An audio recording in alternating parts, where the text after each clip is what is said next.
Collègues, bonjour chers amis, je réponds au nom de M. Maurice Kamano, professeur d'histoire, géographie, éducation civique, animateur pédagogique. Ce matin, je vais vous parler de ce qu'on appelle le mouvement de la Terre. Il faut retenir tout simplement, il y a de cela des années et des années, les géographes ont démontré que la Terre est animée de deux mouvements. Notamment, nous avons parlé de ce qu'on appelle Nicolas Copernic qui, à partir de 1543, a démontré que la Terre est animée de deux mouvements. Le mouvement de rotation et le mouvement de translation. Alors, sur cette image, je vais vous expliquer c'est quoi la rotation, c'est quoi la révolution. La rotation, c'est le mouvement que la Terre effectue autour d'elle-même pendant 23 heures, 56 minutes, 4 secondes, sensiblement égal à 24 heures. Au cours de ce mouvement, la Terre présente une forme de façon inclinée sur son axe de rotation. C'est cet axe de rotation de 24 degrés.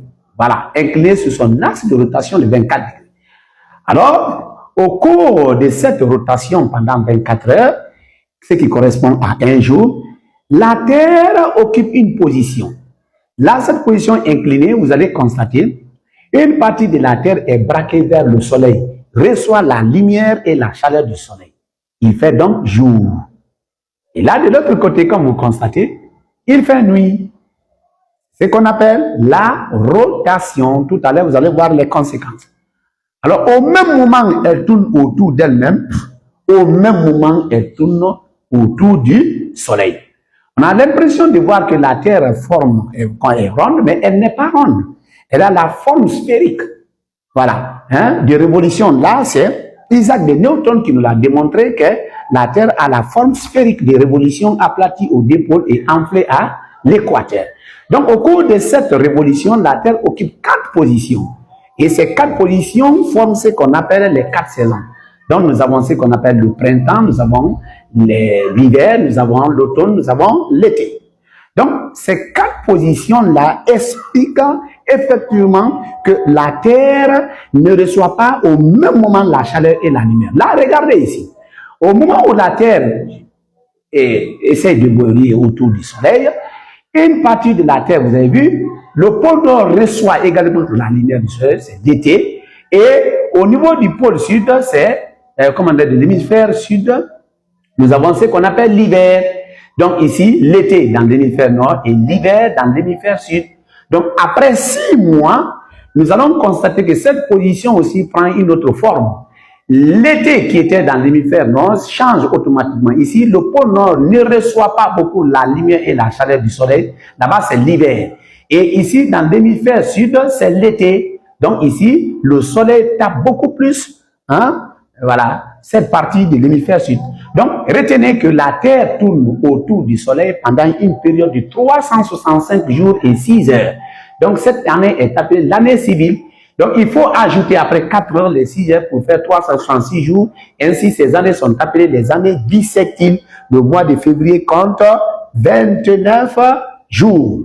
Là, pour expliquer les conséquences de la révolution et de la rotation, je vous amène à partir de ce tableau.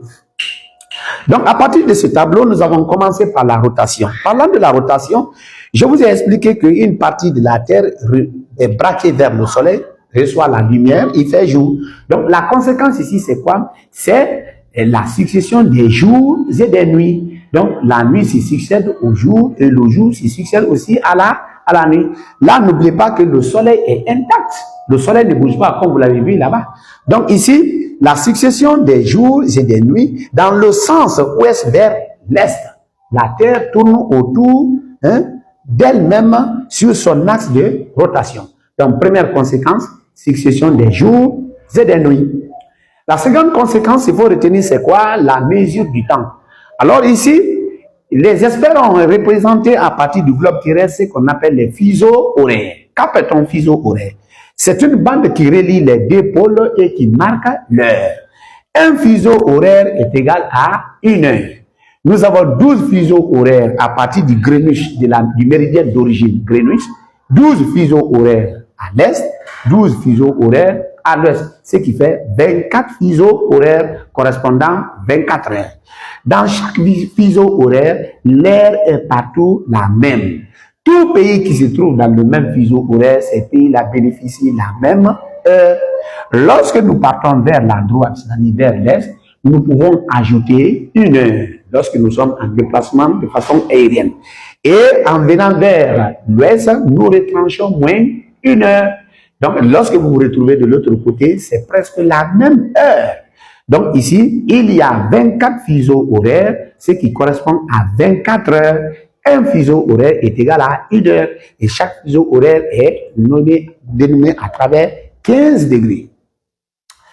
Puis, au niveau de ce qu'on appelle toujours les conséquences de la révolution, de la rotation, il faut parler de ce qu'on appelle la déviation des corps. Et là, c'est Gaspard Coriolis, les forces Coriolis.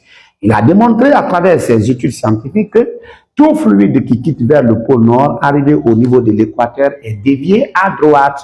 Et tout fluide ou tout corps arrivé au niveau de l'équateur, en quittant le pôle sud, arrivé au niveau de l'équateur, est dévié à gauche. Ça, ce sont des forces Coriolis. Nous revenons maintenant à travers ce qu'on appelle les conséquences du mouvement de révolution. Lorsque la Terre tourne autour du Soleil, occupant ces 4 positions, il faut retenir qu'il y a ce qu'on appelle la succession des saisons. Et au niveau de ces saisons, nous avons ce qu'on appelle l'été, nous avons ce qu'on appelle le printemps, l'hiver et l'automne. Au niveau de l'été, la même chose peut se répéter au même moment. Lorsque le pôle nord est beaucoup plus braqué vers le soleil, l'hémisphère nord reçoit beaucoup la lumière. Les jours sont plus longs dans l'hémisphère nord que dans l'hémisphère sud. En ce moment, vous constatez jusqu'à 19h, il fait jour. C'est l'été. Donc le 21 juin est le jour le plus long dans l'hémisphère nord. Le pôle nord, pendant 6 mois, est plongé dans la lumière. On appelle ça le soleil de minuit. Donc pendant 6 mois, il fait jour. Et contrairement au niveau du pôle sud, pendant 6 mois, il fait nuit. Au niveau du pôle, on appelle ça la nuit polaire. Voilà. Donc ici, les équinoxes constituent des périodes où il y a égalité entre les saisons.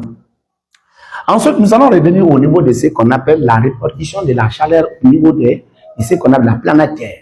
On parle de ce qu'on appelle les zones thermiques. Au niveau des zones thermiques, le soleil qui, au moment de sa période, au moment de la rotation, de la révolution de la Terre est beaucoup plus en face du soleil au niveau de l'équateur.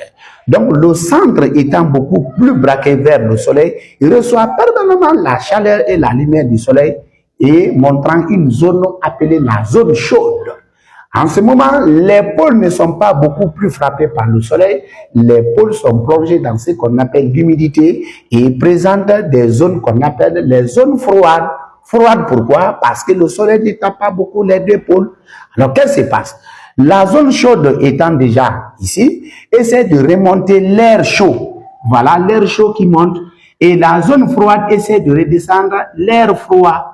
Donc, la rencontre de l'air chaud et de l'air froid forme automatiquement une seconde zone qu'on appelle la zone tempérée.